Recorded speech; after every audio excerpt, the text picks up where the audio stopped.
The American technical intelligence officer stood in the village square somewhere in central Germany, staring at what his team had been searching for since crossing the Rhine 3 weeks earlier. A King Tiger. 69 tons of German engineering sitting abandoned but intact, its long 88mm gun pointed uselessly at nothing. The most powerful tank in the world, left behind like a broken-down truck. His orders were straightforward: get it to the collection point at Kassel for evaluation.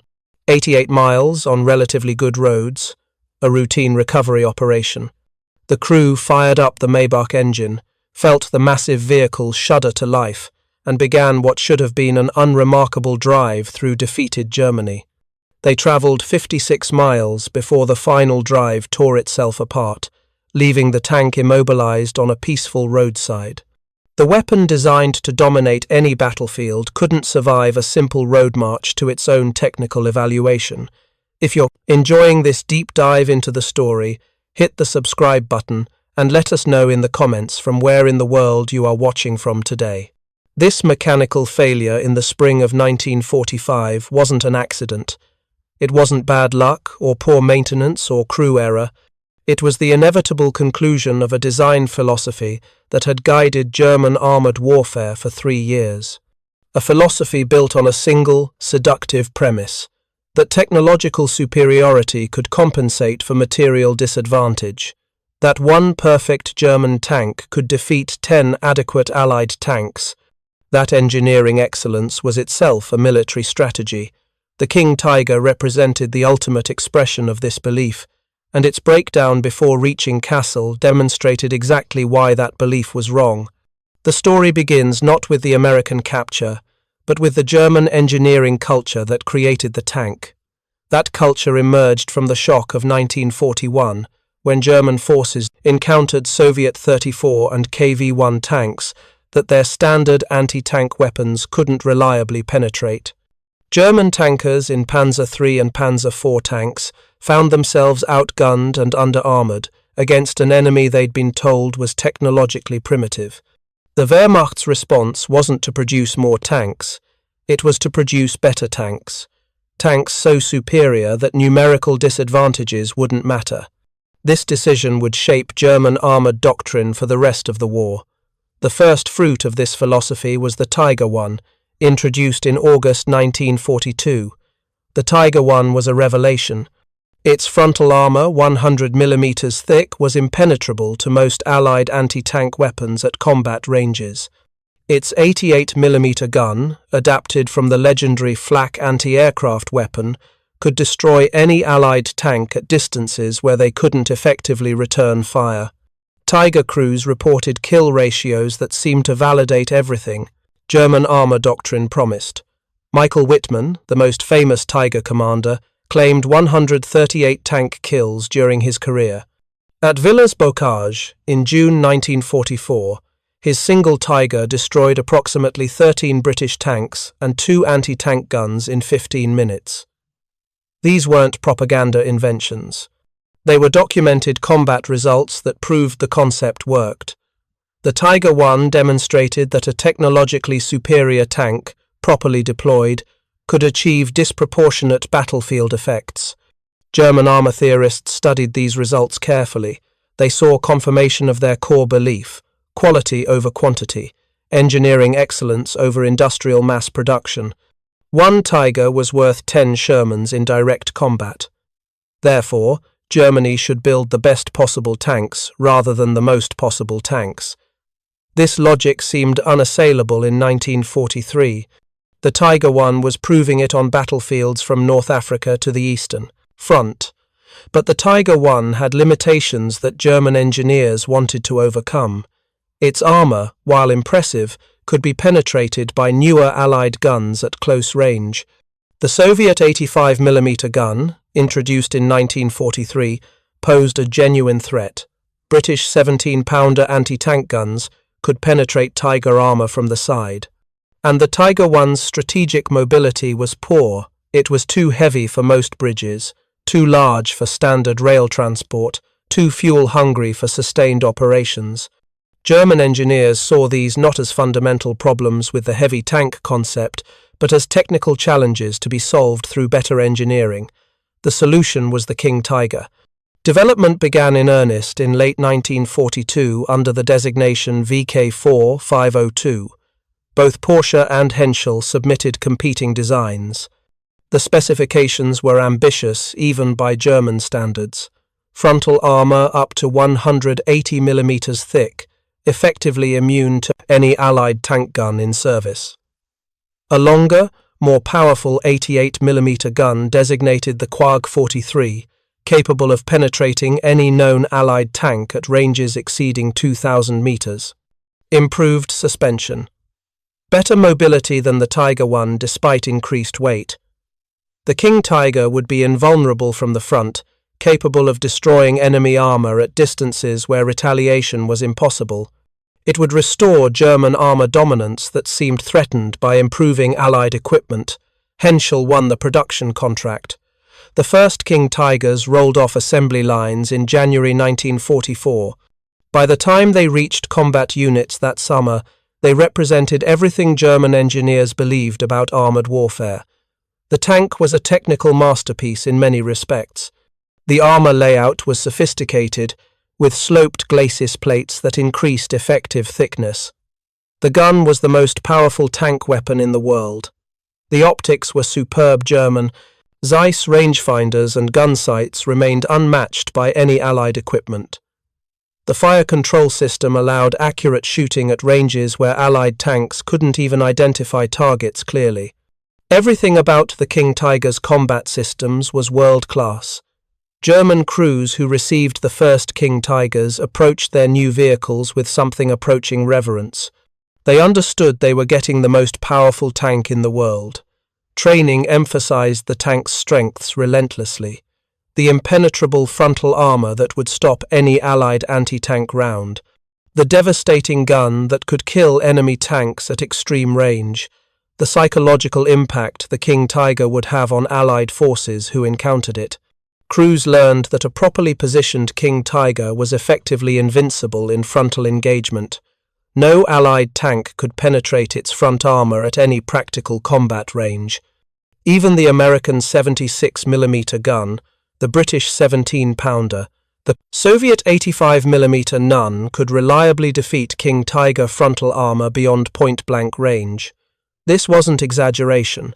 Allied intelligence confirmed it through battlefield experience. When British forces first encountered King Tigers in Normandy in July 1944, their after-action reports documented the problem clearly. 17-pounder guns, the most powerful Allied tank weapon in Normandy, required side or rear shots to penetrate King Tiger armor. Frontal shots at combat ranges simply bounced off.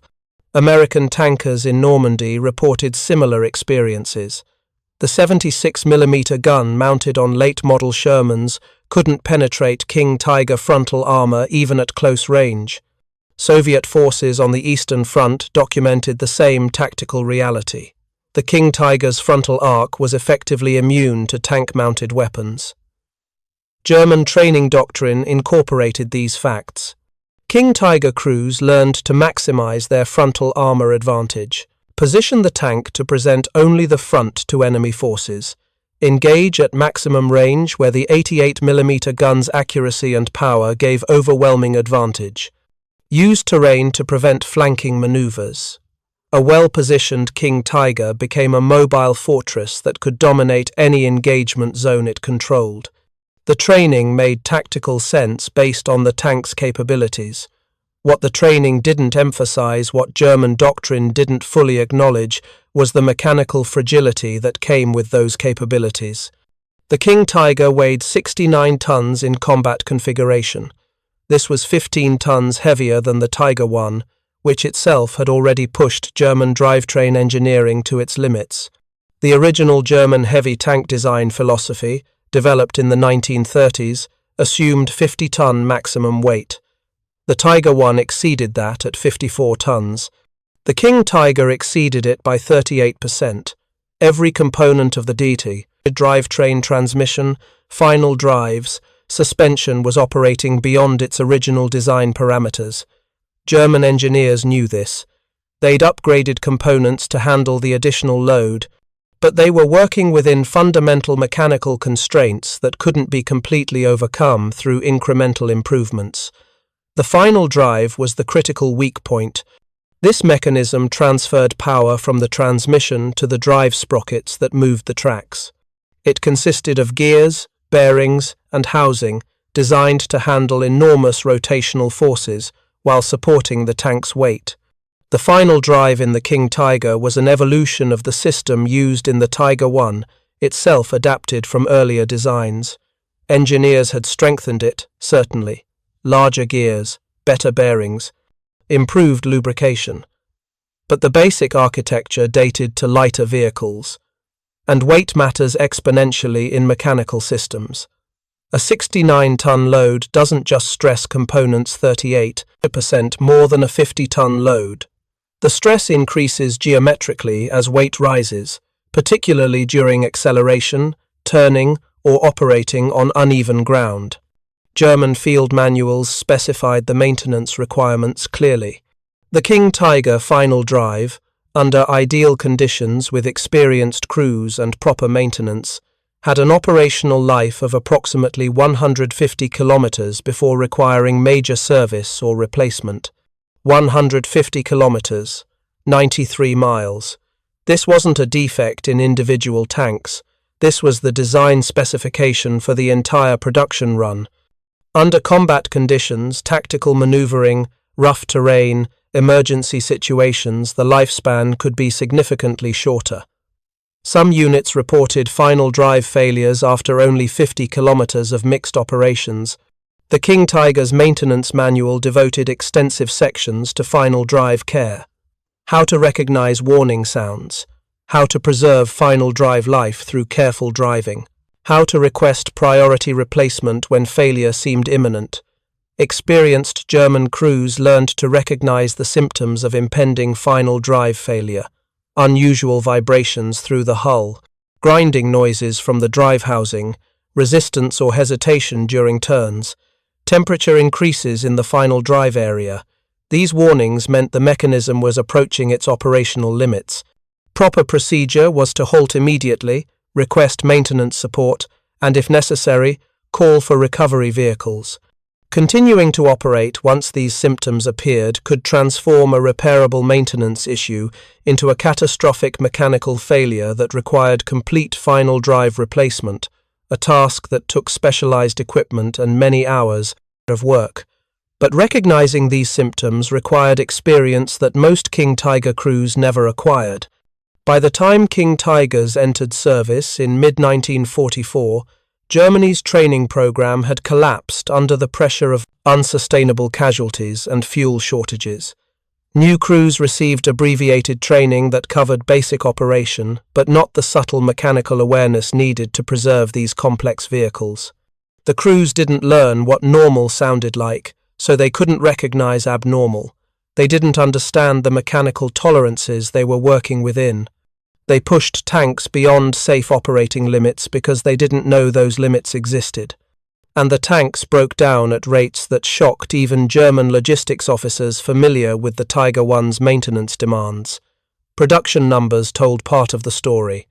Germany manufactured approximately 490 King Tigers between January 1944 and March 1945.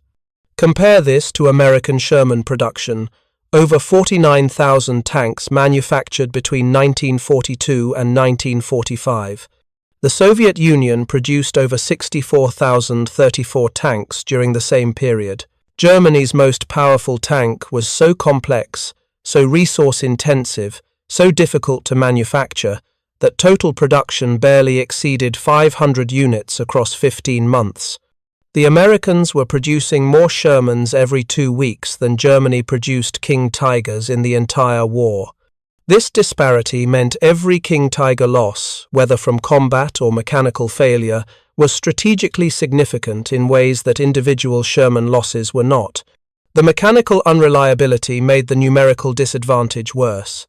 A Sherman battalion could maintain operational readiness rates above 90% under field conditions. Broken Shermans could be repaired quickly using standard parts and normal maintenance company capabilities. A Sherman's final drive, properly maintained, could last thousands of miles. The tank's entire drivetrain was over-engineered relative to the vehicle's weight, providing substantial reliability margins. This meant Sherman units could conduct sustained operations across strategic distances without losing significant numbers of tanks to mechanical failure. King Tiger units couldn't match this operational availability. Even under the best circumstances, with full maintenance support and adequate spare parts conditions that barely existed by late 1944, King Tiger units struggled to maintain 50% operational readiness. Tanks were constantly deadlined for final drive replacement, transmission repair, suspension work, or other mechanical issues. And unlike Shermans, King Tigers couldn't be easily recovered when they broke down. A 69-ton tank required specialized heavy recovery vehicles that German forces rarely had available.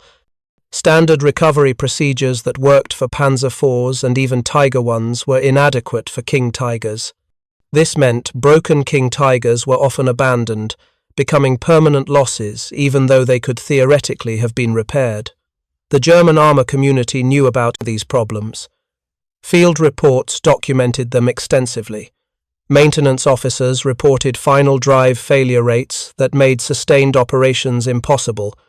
Unit commanders complained about operational readiness percentages that meant battalions equipped with the world's most powerful tank were combat ineffective much of the time. But the fundamental response wasn't to redesign the tank for better reliability. It was to blame maintenance failures, crew incompetence, inadequate spare parts, supply anything except the underlying design philosophy that had created an operationally unsustainable weapon. This denial had roots in the success of the Tiger I. That tank had proven the concept worked. Yes, it required intensive maintenance. Yes, it was mechanically complex. But properly supported Tiger I units had achieved extraordinary combat results. The logical conclusion seemed to be that the King Tiger just needed better support, better maintenance, better crews. The idea that the design philosophy itself was flawed, that technological excellence couldn't compensate for operational unsustainability didn't fit within German armor doctrine. So the problems were treated as implementation failures rather than conceptual failures. By April 1945, when American forces were overrunning central Germany, the consequences of this philosophy were visible everywhere. Roads were littered with abandoned King Tigers. Some had been destroyed by their crews to prevent capture. Many more had simply been left behind when they broke down and couldn't be recovered. American technical intelligence teams found dozens of King Tigers in various states of abandonment. Some had obvious combat damage. Many more showed no signs of combat at all, just mechanical failure that had left them immobile far from any battlefield. The American approach to these discoveries was methodical. Technical intelligence officers understood the King Tiger's reputation. Reports from Normandy and the Ardennes described a tank that Allied forces couldn't defeat frontally. Capturing intact examples for evaluation was a priority. Not because the Americans feared the King Tiger by April 1945, the war's outcome was clear, but because they wanted to understand what German engineering had achieved, to document capabilities for future reference, to identify technologies worth studying or incorporating into American designs, to understand the enemy's thinking. Collection points were established across occupied Germany. Kassel, with its existing Wehrmacht vehicle parks and rail connections, became a major gathering site for captured armor. The procedure was straightforward. Locate abandoned vehicles, assess their condition, transport them to collection points for detailed evaluation. American engineers would then systematically document everything: armor thickness and layout, gun performance, engine specifications, transmission design, suspension characteristics, optics quality. Every aspect would be measured, tested, and compared to Allied equipment.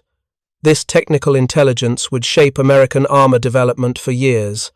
When the team found the intact King Tiger near Ohrdruf in early April, it seemed like an ideal candidate for this process. The tank was complete, no obvious combat damage. The engine started, the gun systems functioned. Someone had simply parked it and walked away, probably when fuel ran out or retreat orders came too quickly to arrange recovery. The technical intelligence officer assessed the situation quickly. They could drive it to Kassel, 88 miles on German roads that were actually designed for heavy military traffic, under peaceful conditions with no enemy interference. A routine recovery operation that would deliver an intact King Tiger for complete technical evaluation. The decision seemed reasonable based on American experience with captured equipment. American forces had been recovering and evaluating German vehicles since North Africa in 1942. They'd learned to assess mechanical condition, make field repairs, and transport captured equipment successfully. Most German tanks, even in poor condition, could be coaxed into running well enough for short-distance recovery. The Americans had moved Panthers, Tiger Is, and various other German armor to collection points without major incident. A King Tiger should be no different, just larger, heavier, more impressive, but still a tank that could be driven from point A to point B under its own power. What the Americans didn't fully understand was that the King Tiger wasn't just a larger Tiger I. It was a fundamentally different machine operating at the edge of its mechanical limits, even under ideal conditions. The final drive that could survive 150 kilometers under careful German operation, with experienced crews, monitoring every sound and vibration, was about to be tested by American crews who understood how to operate the vehicle, but not how to preserve it. Who couldn't recognize the warning signs that German crews had learned to fear? Who didn't know that the grinding sounds and odd vibrations weren't just characteristics of German heavy tanks, but symptoms of imminent mechanical failure? The American crew assigned to drive the King Tiger to Kassel consisted of technical specialists, mechanics, and intelligence officers. They weren't tankers in the traditional sense. They were men who understood mechanical systems, who could read German technical manuals, who knew how to operate captured equipment safely. But they hadn't been trained on King Tigers. They hadn't spent months learning the subtle distinctions between normal operational sounds and warning signs of impending failure. They understood the vehicle as a collection of mechanical systems that needed to function together. They didn't understand it as a fragile machine operating at the absolute limit of what its drivetrain could sustain. The crew's preparation was thorough by American standards. They checked fluid levels, inspected the tracks for obvious damage, verified that all major systems responded to controls. The Maybach HL 230 engine fired up smoothly, its 690 horsepower rumbling through the massive hull. Everything seemed mechanically sound. The Americans had operated plenty of captured German vehicles. This one appeared to be in better condition than most. No obvious battle damage, no major mechanical problems. Just a tank that needed to be driven 88 miles to reach the collection point where engineers could study it properly. They departed Ohrdruf, heading northwest toward Kassel on April 9, 1945. The route followed decent roads through central Germany. This wasn't tactical maneuvering across rough terrain.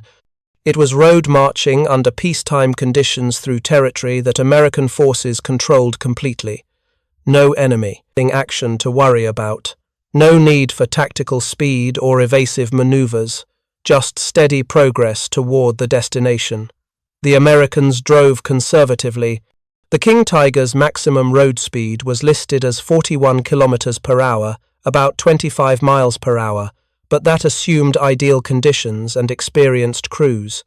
The Americans maintained slower speeds, perhaps 20 kilometers per hour, roughly 12 miles per hour.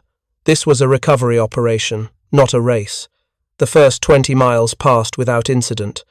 The King Tiger moved under its own power exactly as expected, heavy, ponderous. The steering required significant effort. The tank lacked power steering, and turning the 69-ton vehicle demanded real physical strength from the driver.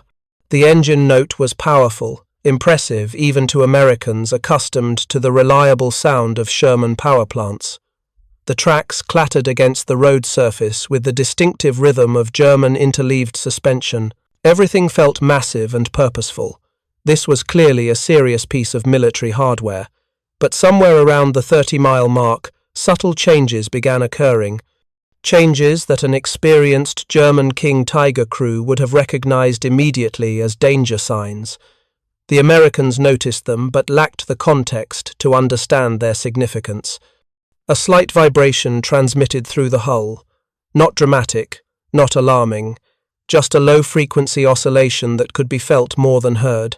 The kind of thing that might be normal in a tank this size. German crews knew better.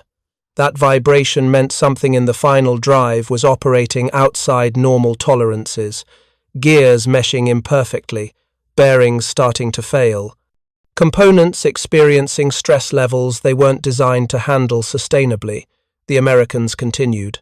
At 40 miles, new sounds emerged from the final drive housings, a grinding quality underneath the normal mechanical noise. Again, not dramatic enough to seem immediately dangerous. Heavy vehicles made all sorts of noises, particularly German vehicles with their complex drivetrains. The Americans noted the sounds but interpreted them as characteristics of the vehicle rather than warnings of imminent failure. They didn't know that German maintenance manuals specifically identified these exact sounds as symptoms requiring immediate halt and inspection. They didn't know that experienced German crews would have stopped the tank right there and requested recovery vehicles rather than risk catastrophic failure. By 50 miles, the vibrations had intensified. The grinding sounds were more pronounced. The Americans discussed whether to continue. They were only 38 miles from Kassel. The tank was still moving under its own power. All the primary systems, engine, transmission, steering, still functioned. The concerning sounds were coming from the final drives, but those systems were still operational. The Americans made the reasonable decision to continue. They didn't know they were driving a tank that had already exceeded the operational limits its final drives could safely handle. They didn't know that every additional mile was increasing the probability of catastrophic rather than repairable failure. At 56 miles, approximately 90 kilometers into what should have been a 93-mile journey, the final drive failed. Not gradually. Not with additional warning that might have allowed the crew to stop safely. The mechanism simply destroyed itself. The internal gears, stressed beyond their structural limits, shattered. Metal fragments ricocheted inside the housing, bearings seized. The entire power transmission system from engine to tracks disintegrated in a cascade of mechanical failure. The King Tiger rolled forward for a few more meters on momentum alone, then stopped. The most powerful tank in the world sat immobilized on a German road, 32 miles short of its destination, defeated not by enemy action, but by its own mechanical fragility. The American crew climbed out and assessed the situation immediately. Smoke rose from the final drive housing. The smell of overheated metal and burned lubricant filled the air. They didn't need to open the housing to understand what had happened. The entire final drive had failed catastrophically. This wasn't something that could be repaired in the field with basic tools.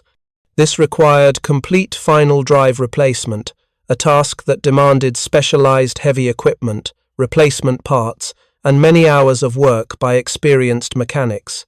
The King Tiger wasn't going anywhere under its own power. The Americans documented everything photographically. This was technical intelligence data as valuable as any combat performance evaluation.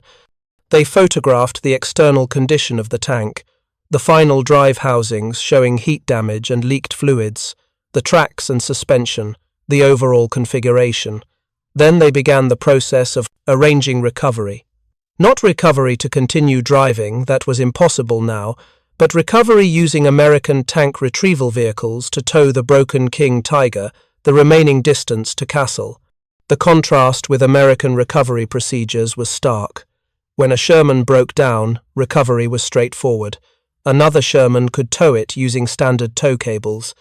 Dedicated M32 tank recovery vehicles could handle Sherman recovery easily.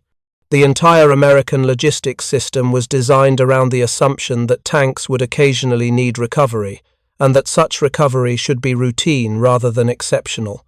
A broken Sherman was an inconvenience, not a crisis. A broken King Tiger was different. At 69 tons, it exceeded the capacity of most recovery vehicles. The Americans eventually brought in M26 Dragon Wagon tank transporters, heavy trucks designed to move tanks by loading them onto trailers. Even these struggled with the King Tiger's weight. The recovery operation took most of a day, positioning the transporters, rigging the cables properly, slowly winching the dead tank onto the trailer, securing it for transport. The entire process highlighted exactly why German forces abandoned so many King Tigers in the field. Recovery was so difficult, so time-consuming, so resource-intensive that it often wasn't practical during combat operations. The broken King Tiger finally reached Cassel on April 10th, delivered by American recovery vehicles rather than arriving under its own power. Engineers at the collection point began their evaluation immediately. They wanted to understand exactly what had failed and why. The final drive was removed and disassembled completely. Every component was examined, every failure point documented, every design decision analyzed. What they discovered explained not just why this particular tank had failed, but why King Tiger final drives failed so frequently throughout the vehicle's operational history. The final drive design was sophisticated but fundamentally inadequate for the vehicle's weight. The gears were hardened steel, precisely machined, well engineered in absolute terms, but they were sized for a lighter vehicle. The bearing surfaces, while well designed, were operating at stress levels near their material limits, even under ideal conditions. Any deviation from perfect operation, slightly uneven road surfaces, minor steering corrections, variations in speed pushed the system into stress ranges where failure became increasingly probable. The lubrication system was adequate for the original 50-ton design philosophy, but marginal at 69 tons. Heat buildup during operation exceeded what the cooling system could dissipate effectively. The American engineers calculated the operational envelope carefully. Under ideal conditions, smooth roads, constant speed, minimal turning, perfect maintenance, experienced crews monitoring for warning signs, the final drive might achieve specified 150-kilometer lifespan. But ideal conditions rarely existed. Road marches involved speed variations. Terrain was imperfect. Tactical operations required turning and maneuvering. Combat conditions added shock loads from firing the main gun, from traversing rough ground, from emergency accelerations. All of these factors reduced final drive life exponentially. The American evaluation concluded that King Tiger final drives probably averaged only 50 to 75 kilometers of operational life under realistic field conditions, 30 to 45 miles. Less than the distance from Ohrdruf to Kassel. This wasn't a flaw in this particular vehicle. This was a fundamental design limitation that affected every King Tiger ever built. The Americans examined their records of other captured King Tigers. They interviewed German prisoners who'd served in King Tiger units. They reviewed German maintenance documents captured at vehicle parks. Everything confirmed the same pattern. Final drive failure was the King Tiger's primary mechanical vulnerability. German units expected it. German maintenance procedures prioritized final drive preservation above almost everything else. German logistics systems struggled constantly to provide replacement final drives fast enough to keep units operational. If you find this story engaging, please take a moment to subscribe and enable notifications. It helps us continue producing in-depth content like this. The Americans compared this to their own Sherman design philosophy. The Sherman weighed 33 tons in standard combat configuration, about half the King Tiger's weight. Its armor was much thinner, 76 mm maximum frontal thickness, compared to the King Tiger's 180 mm. Its 75 mm gun was far less powerful than the King Tiger's 88 mm KK-43. In a direct engagement at medium range, a King Tiger could destroy multiple Shermans before they could effectively return fire. But the Sherman's drivetrain was engineered with massive reliability margins built into every component. The Sherman's final drive was designed to handle loads significantly beyond the tank's actual weight. The transmission, suspension, engine, every mechanical system incorporated safety factors that meant the vehicle could absorb significant abuse without mechanical failure. This over-engineering wasn't elegant. It added weight. It reduced theoretical performance. But it meant Shermans could operate continuously for thousands of miles between major mechanical overhauls. Sherman crews didn't worry about destroying their final drives through normal operation. They didn't need to recognize subtle warning sounds. They didn't need to halt for inspection every time something seemed slightly unusual. The tank's mechanical systems were robust enough to handle normal military operations without constant mechanical anxiety. This difference in design, philosophy reflected fundamentally different understandings of armored warfare. German engineers designed the King Tiger to dominate individual engagements. Every specification prioritized battlefield performance. Maximum armor to survive enemy fire. Maximum firepower to destroy enemy tanks at extreme range. Sophisticated fire control to ensure first shot hits. The King Tiger was optimized for the tactical problem of tank versus tank combat. It could win any individual engagement against any Allied tank. That capability came at the cost of operational sustainability. American engineers designed the Sherman to win campaigns rather than individual engagements. They accepted that the Sherman would face tanks with superior guns and armor. They accepted that Sherman crews might die in unequal combat. What they wouldn't accept was mechanical unreliability that would leave units unable to operate. The Sherman was engineered to be where it was needed when it was needed, to maintain operational readiness under field conditions, to be repairable using standard maintenance company capabilities, to continue functioning day after day across strategic distances. The Sherman wasn't trying to be the best tank. It was trying to be the most operationally available tank. The broken King Tiger at Kassel demonstrated which philosophy actually worked when war extended beyond individual engagements to sustained campaigns. The King Tiger had attempted to drive 88 miles under peaceful conditions on good roads. It had failed. The Americans calculated that a Sherman could have made the same journey dozens of times before, requiring major mechanical service. More importantly, when a Sherman did break down, recovery and repair were routine. The entire American logistics system was designed around keeping Shermans running. Parts were standardized and abundant. Maintenance procedures were well documented. Recovery vehicles were designed specifically for the task. Mechanical failures were inconvenient but manageable. King Tiger mechanical failures were catastrophic. Recovery was difficult or impossible under field conditions. Replacement final drives were chronically scarce. Germany was manufacturing approximately 490 complete tanks across 15 months, which meant final drive production couldn't keep pace with failure rates. Repair required specialized skills and equipment that frontline units often lacked. A broken King Tiger was effectively a permanent loss in most tactical situations. The Americans understood this immediately. The King Tiger's mechanical fragility transformed it from a weapon that could dominate battlefields into a weapon that couldn't reliably reach battlefields. The technical evaluation at Kassel continued for weeks. American engineers tested everything they could without actually operating the tank. They weren't going to install a new final drive just to break it again.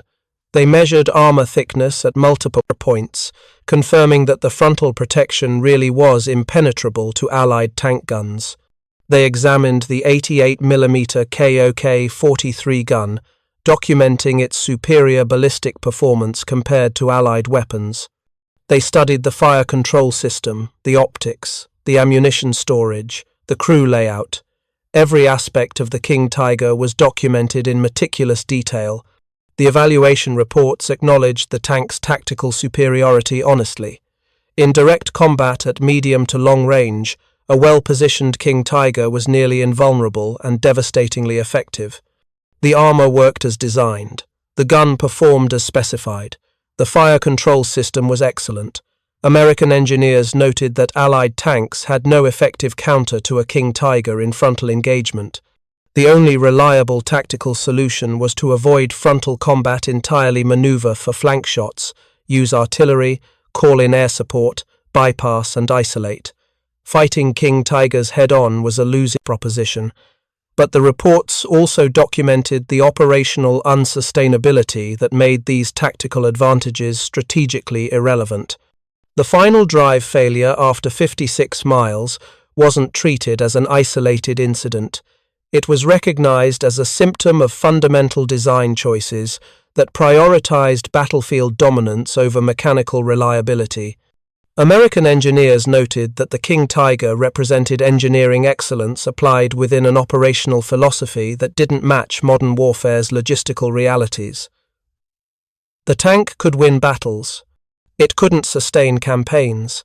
The contrast became even clearer when the King Tiger eventually reached Aberdeen Proving Ground in Maryland for more detailed evaluation. Aberdeen was the U.S. Army's primary vehicle testing facility, where captured equipment underwent comprehensive analysis. German vehicles had been arriving there since 1943. American engineers had studied Panthers, Tiger I's, various assault guns, and tank destroyers. They understood German engineering philosophy well. The King Tiger represented that philosophy taken to its logical extreme. Aberdeen engineers conducted trials that American tanks routinely passed, but that would have been unthinkable for King Tigers under German operational conditions.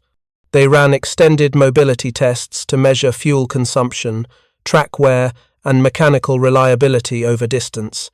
They conducted rough terrain trials to stress the suspension and drivetrain. They fired the main gun repeatedly to measure accuracy and mechanical effects. Standard evaluation procedures that assumed military vehicles should be able to withstand intensive testing. The King Tiger struggled with many of these tests. Fuel consumption was enormous, roughly 280 litres per 100 kilometres on roads, worse on rough terrain. The Americans calculated that a King Tiger battalion conducting a 100-mile strategic road march would consume more fuel than an entire American tank battalion consumed in a week of combat operations. The mechanical systems showed wear far faster than comparable American vehicles. The suspension, while sophisticated, required constant adjustment and maintenance. The engine, though powerful, needed frequent service. Everything about the tank demanded intensive logistics support just to remain operational.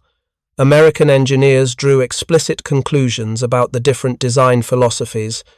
The King Tiger represented maximalist thinking: make the tank invulnerable, give it overwhelming firepower, accept whatever operational costs that entails.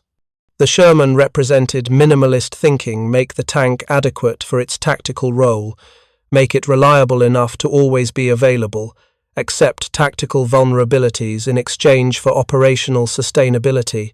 By 1945, the war's outcome demonstrated which approach actually worked. Germany had produced approximately 490 King Tigers across 15 months of maximum production effort. Most were destroyed, abandoned due to mechanical failure, or blown up by their own crews to prevent capture.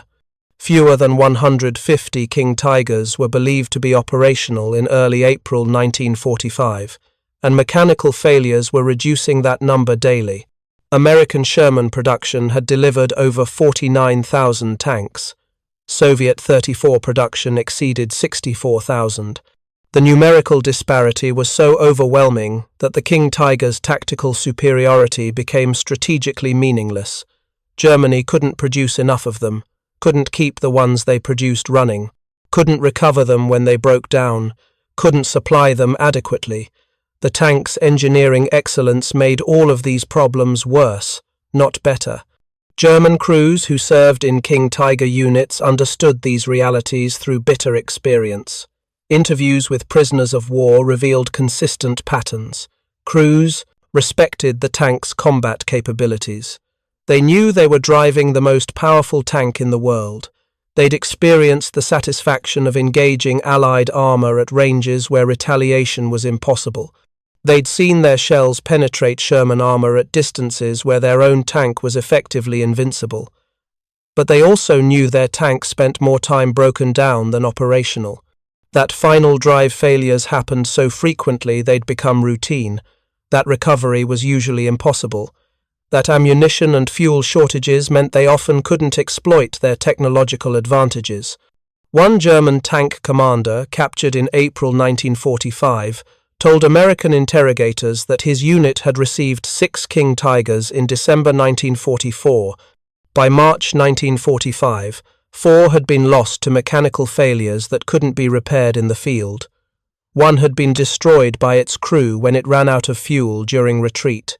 Only one remained operational, and it needed major maintenance that the unit's workshops couldn't provide. This commander had never lost a King Tiger to enemy action. All his losses came from mechanical failure, fuel shortages, or lack of recovery capability. His experience was typical of King Tiger units in the war's final months. The psychological impact on German crews was profound. They'd been given the best tank in the world and discovered it didn't matter. They could defeat any Allied tank in direct combat and still lose operationally because their tank couldn't remain functional long enough to affect outcomes. They understood they were driving a weapon designed for a different war than the one they were actually fighting. A war where individual engagements determined results, where tactical excellence mattered more than logistical sustainability, where engineering superiority could compensate for material disadvantages. That war existed only in German military imagination. The actual war was decided by armies that could sustain continuous operations across strategic distances. Armies whose tanks could drive hundreds of miles without breaking down. Armies whose logistics could keep those tanks supplied, maintained, and operational day after day. The King Tiger that failed to reach Kassel became a teaching tool for American armor development. Not because the Americans wanted to copy it, they explicitly rejected the design philosophy it represented, but because it demonstrated what not to do. American post-war tank development emphasized reliability, maintainability, and operational availability as combat capabilities equal to firepower and protection. The M46 pattern, developed in the late 1940s, incorporated lessons learned from studying captured German armor. It had better firepower and protection than the Sherman, but it maintained the Sherman's reliability focus. Components were over-engineered relative to the vehicle's weight. Maintenance was straightforward. Recovery was manageable. The tank could sustain operations without mechanical anxiety. Soviet tank development followed similar principles. The T-54, developed in the immediate post-war period, prioritized mechanical simplicity and operational reliability alongside combat capability. Soviet engineers had captured numerous German heavy tanks, including King Tigers. They studied them carefully. They noted the engineering sophistication. They explicitly rejected the operational philosophy. Soviet doctrine emphasized mass production and mechanical reliability. Tanks that could be manufactured quickly, maintained easily, and kept operational under field conditions. The King Tiger represented everything Soviet doctrine opposed. By the time the Korean War began in 1950, the operational lessons from World War II had been thoroughly internalized by Western and Soviet military thinking. Tanks needed to be reliable first, capable second. A weapon that broke down constantly was worse than useless. It consumed logistics resources without providing operational capability. The King Tiger had proven this principle through its own failures. American M46 patterns, operating in Korea, demonstrated the value of the alternative approach. They weren't the most powerful tanks ever built, but they worked. Day after day, across difficult terrain in harsh conditions, they remained operational. That reliability was worth more than any amount of technological sophistication that couldn't be sustained operationally. The mechanical failure that immobilized the King Tiger 56 miles from Kassel told a complete story about the nature of industrial warfare. Engineering excellence matters. Technological superiority provides real tactical advantages, but operational sustainability determines strategic outcomes. A tank that can dominate any battlefield but can't reliably reach battlefields is strategically useless. A tank that requires specialized recovery equipment, scarce replacement, parts, and intensive maintenance just to remain functional becomes a logistics liability rather than a combat asset. The King Tiger achieved technical excellence while embodying operational failure. Its breakdown on a peaceful German road wasn't an accident. It was the inevitable conclusion of a design philosophy that had fundamentally misunderstood what modern warfare required. The Americans who tried to drive it to Kassel discovered what German crews had known for months. The most powerful tank in the world was also one of the most fragile. It could win any individual engagement against any Allied tank, but it couldn't sustain the continuous operations that campaigns demanded. It represented German engineering at its most sophisticated and German military thinking at its most delusional. Sophisticated because the technical solutions were often brilliant. Delusional because those solutions operated within a strategic framework that no longer matched operational reality. German engineers had created a masterpiece of tactical engineering. They'd built a tank that could dominate any battlefield where it appeared. They'd solved the technical problems of extreme armor thickness, powerful guns, and sophisticated fire control. What they hadn't solved, what their design philosophy prevented them from solving, was the operational problem of keeping that tank running long enough to matter strategically. The final drive that destroyed itself after 90 kilometers represented more than just a mechanical failure. It represented the failure of an entire military philosophy. The belief that technological excellence could compensate for industrial disadvantages, that engineering sophistication could overcome logistical limitations, that one perfect weapon was worth more than 10 adequate weapons. By April 1945, reality had thoroughly refuted these beliefs. Germany was losing approximately 150 tanks per week to all causes, while American factories produced over 2,000 Shermans per month, and Soviet factories produced similar numbers of 34s. Against this industrial reality, the King Tiger's technological superiority was strategically meaningless. Germany couldn't produce enough, couldn't maintain them, couldn't recover them, couldn't supply them. The tank's mechanical fragility made all these problems worse by reducing operational availability even further below already inadequate production numbers. The King Tiger's story is ultimately about the limits of engineering as military strategy, about the difference between winning battles and winning wars, about the gap between tactical excellence and operational sustainability. The tank represented everything German engineering could achieve when freed from practical constraints. It also demonstrated why practical constraints exist, why reliability matters, why logistics determines strategy, why a weapon that works consistently is more valuable than a weapon that dominates occasionally. These lessons shaped military development for decades afterward. Not because the King Tiger was a bad tank in absolute terms, the engineering was actually quite sophisticated, but because it proved that sophistication without sustainability was worse than useless. The American technical intelligence officer who'd ordered the King Tiger driven to Kassel understood this when he read the failure analysis. The breakdown wasn't bad luck. It was the predictable result of design decisions that prioritized capability over reliability. Decisions made by engineers who believed excellence could overcome limitations, who thought one perfect tank was worth 10 adequate tanks, who designed for battlefield dominance without considering operational sustainability. The King Tiger had proven them wrong through its own mechanical failure. The most powerful tank in the world couldn't drive 88 miles without breaking down. In April 1945, that told you everything you needed to know about why Germany was losing the war. Thank you for watching. For more detailed historical breakdowns, check out the other videos on your screen now, and don't forget to subscribe.